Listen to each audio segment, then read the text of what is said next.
Ashley opened her eyes just in time to see the movie screen fade in from black.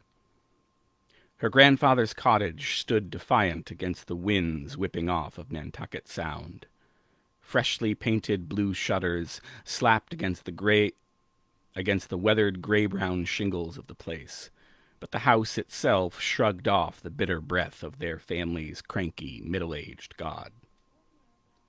For more than 300 years, the descendants of Silas Silver had lived here, and for every house that had fallen, and every Silas, another had risen in its place. Even after the memorable gale of 1844, which had taken half of the house and all but the boot of their patriarch, the Silvers had just kept on keeping on. Ashley's grandfather stood on the front porch now, and she marveled at the sight of him.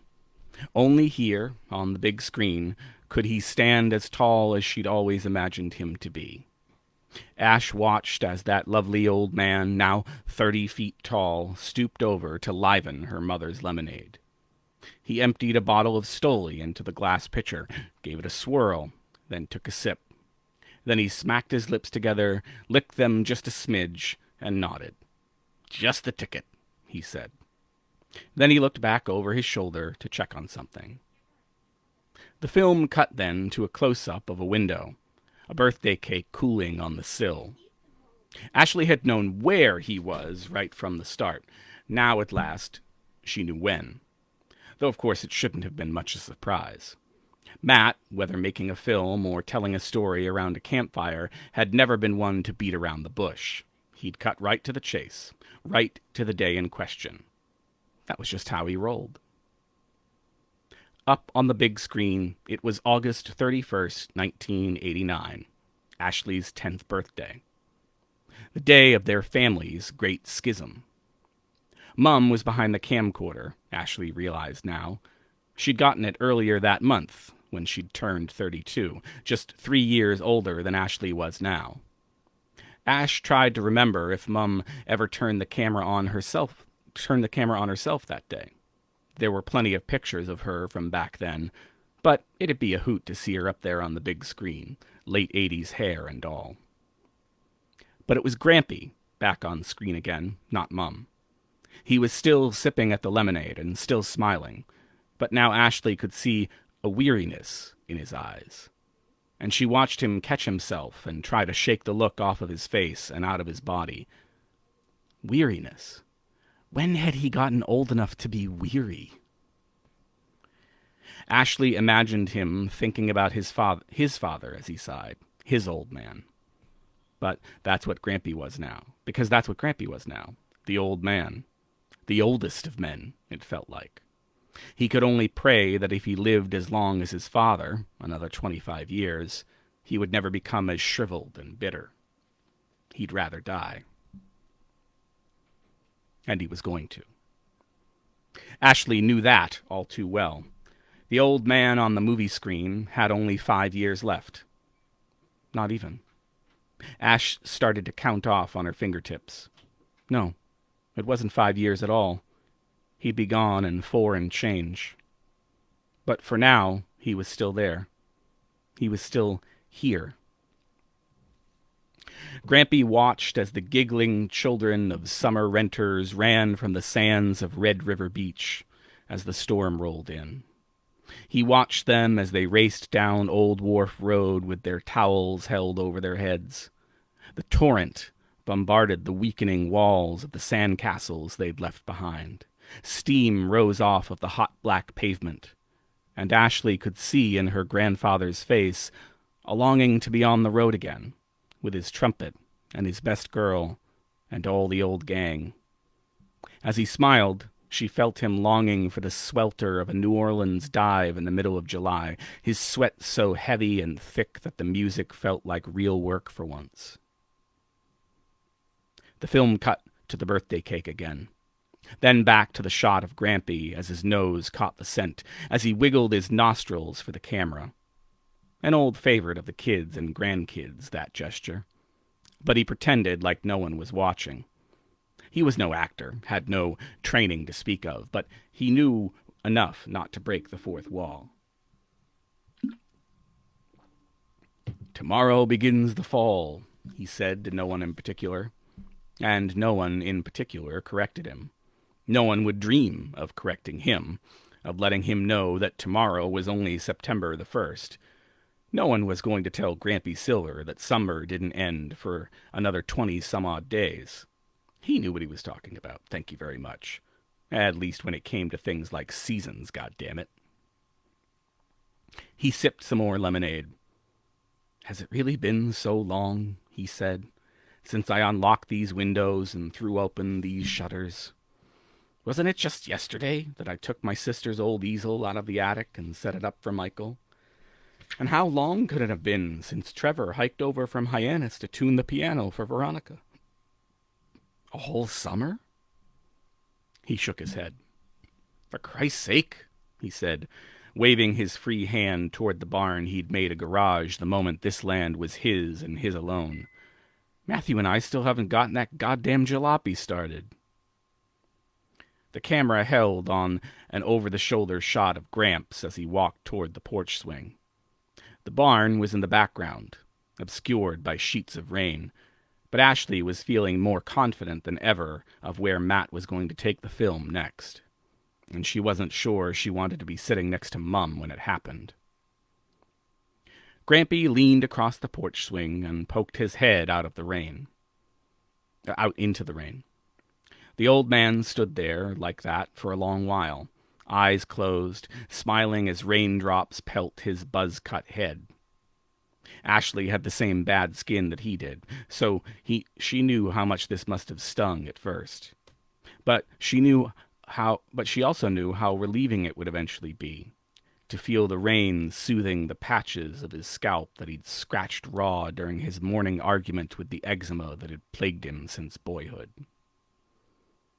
His eyes blinked open, and he stared intently off the screen. Stared, Ashley realized with a knowing nod, at the barn. She cast a quick glance at her mother in the seat next to her, just to see what Mum was thinking. But that woman was as much a blank slate as she always was, just staring intently at the screen. Inscrutable. Unreadable. Grampy shouted over the deluge and brought Ashley's attention back to the film. "I wish I could do more for her," he said. "At least today. It is her birthday, after all." The film held on his melancholy face just long enough to show that he meant it, then cut to as unsteady a handheld shot as Ashley had ever seen on a big screen. It was Mum walking across the yard, Ash imagined. Mum was in the rain, holding the camera in place on one shoulder while she tried to keep the whole kit and caboodle dry under the umbrella she clutched in her free hand. And Ashley could remember that umbrella, all of a sudden. A black beast of a thing she hadn't thought about in years, with Michael Keaton's Batman emblazoned upon it. One of her birthday presents that year. Or, well, it was supposed to be. But then the storm had come, and there were no others to be found, and her mother was never one for sentiment when practicality was also a concern. So she'd torn the wrapping paper off of it, unfurled it, and put it to good use. Ashley remembered Mum shaking it out as she stepped into the garage and found her, as the camera found her now, staring at the pin-up calendar that hung in there, in that place where girls weren't meant to be. The garage was cool and dark in the summers of her youth, a refuge from the heat, from her family, and from the boys who stared too long at her on the beach. A refuge, too, from the dirty old men, those dinosaurs, who not only stared too long, but stared too hard to boot. Who stared at all. Did they not realize she was 10?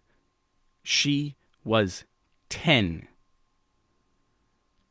So Ashley liked to sit in the garage by herself in quiet solitude, in the rumble seat of the old Ford, and she liked to brainstorm what she'd say to those perv balls once she worked up the guts to say anything at all. But mostly, as the film emphasized right that second, Ashley liked to look at the calendar.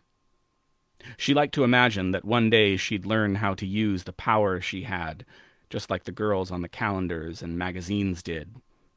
She was just a new mutant now, but she dared to dream that someday she'd be an X-Man. But if Ashley had a mentor, someone to teach her that with great beauty came great responsibility, it was her mother. And Ashley felt about her mom the way Kitty Pryde felt about Professor Charles Xavier in Uncanny X-Men number 168.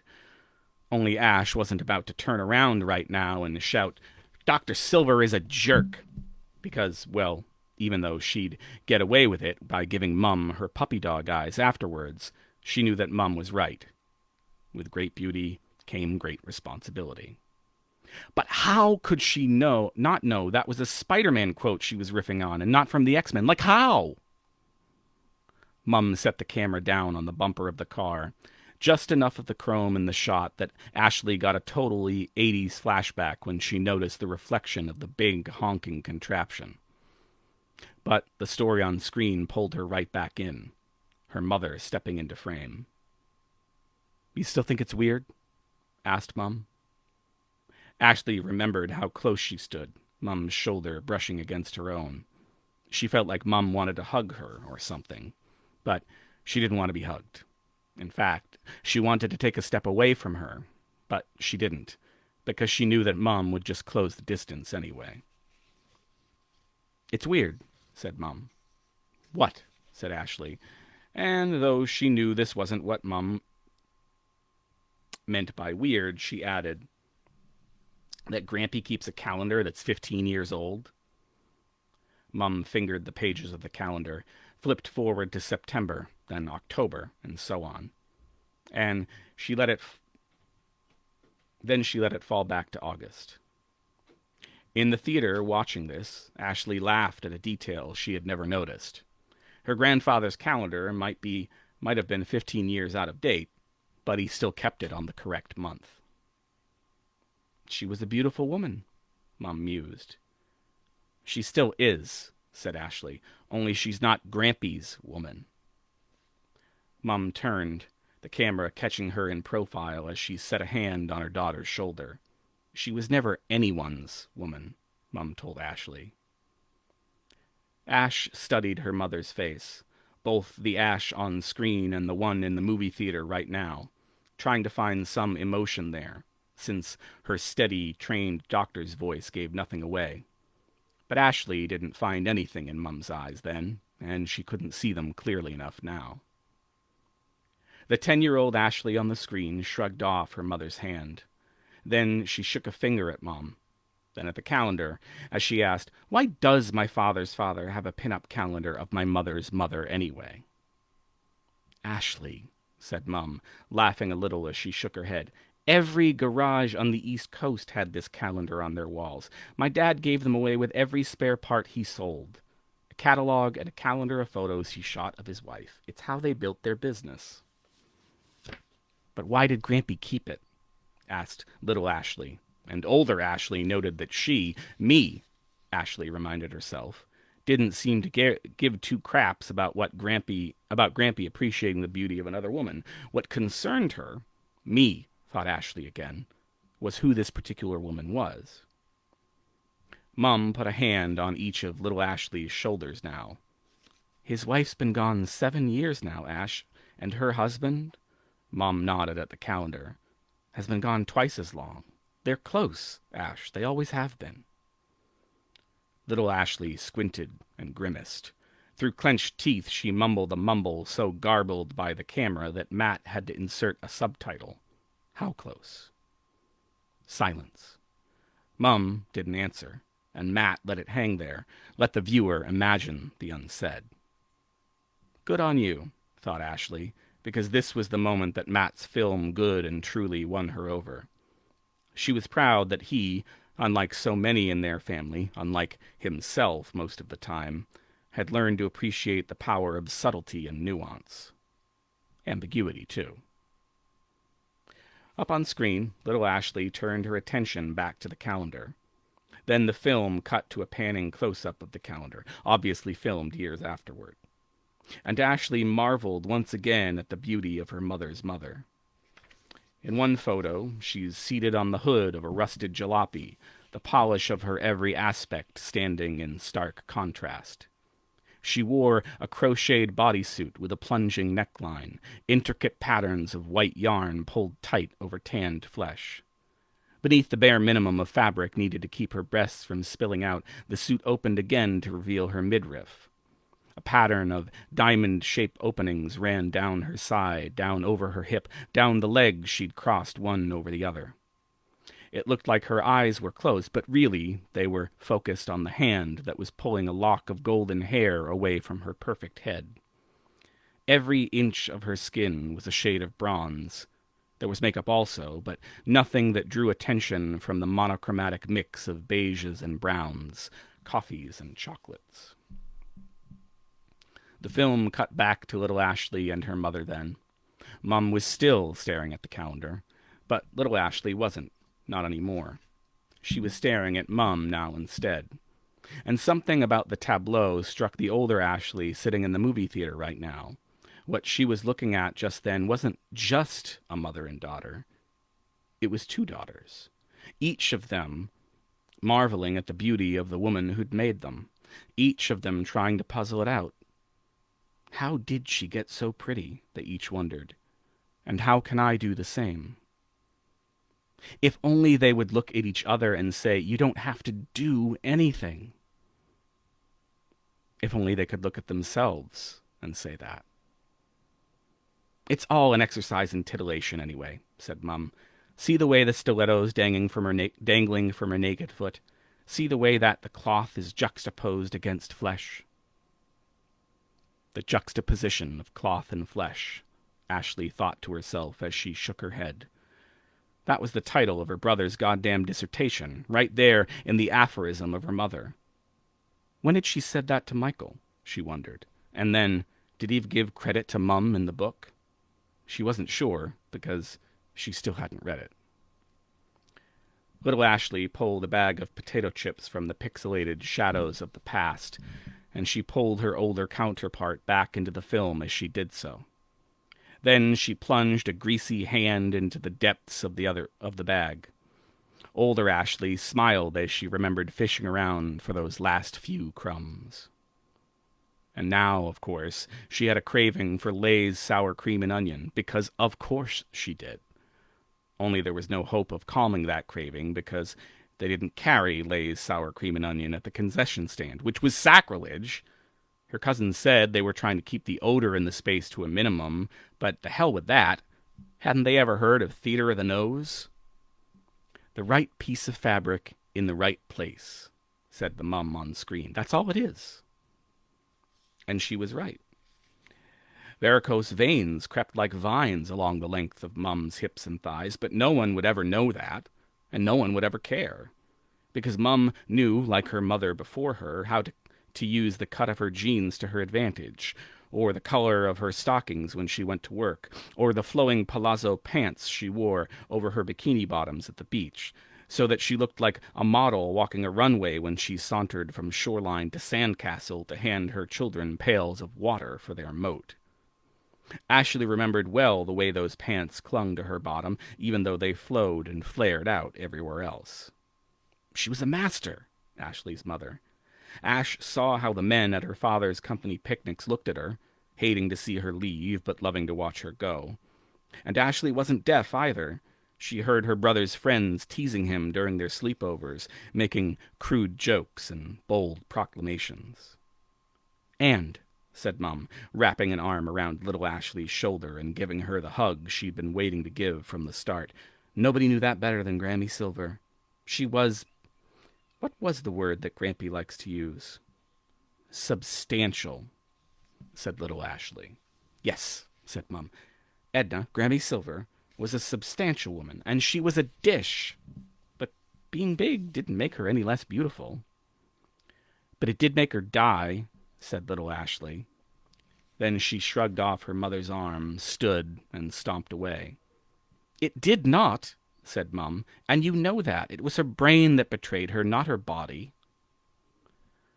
Little Ashley, or just plain Ashley now, for maybe the first time, ran her hand along the Ford's front bumper, heading toward the camera but not looking at it. She peered down at her reflection in the chrome, and it made her want to cry. She searched and searched for some trace of Grammy Silver in the girl staring back at her, but she couldn't find anything. All she saw was her mother and her mother before her, and that felt like a betrayal somehow, like she'd decided which of them she was going to look like, and she'd picked the ones who everyone agreed were beautiful, the ones who never had to work at it, the ones who never had to work for anything.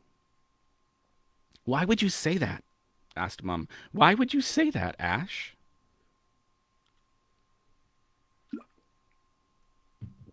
Why would she say it?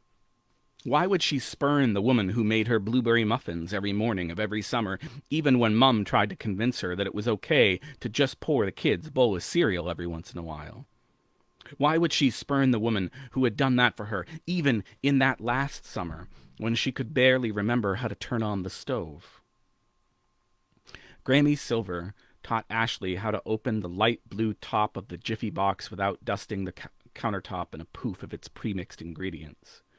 She showed her how to pour it into a flower bowl, the bowl Ashley and her mother had painted with flowers that last year to help Grammy out. And even when there was almost nothing left of her inside that brain and that body that were conspiring against her, she could still put on a clinic about how to crack an egg. Not even a shred of shell fell into her mixing bowls. No, ma'am. And even when she forgot Ashley's name, even when she was little more than a husk herself, she could still get the split husk of an egg into the open maw of a now empty Jiffy box without a drop of yolk hitting her kitchen table. Grammy Silver was a miracle.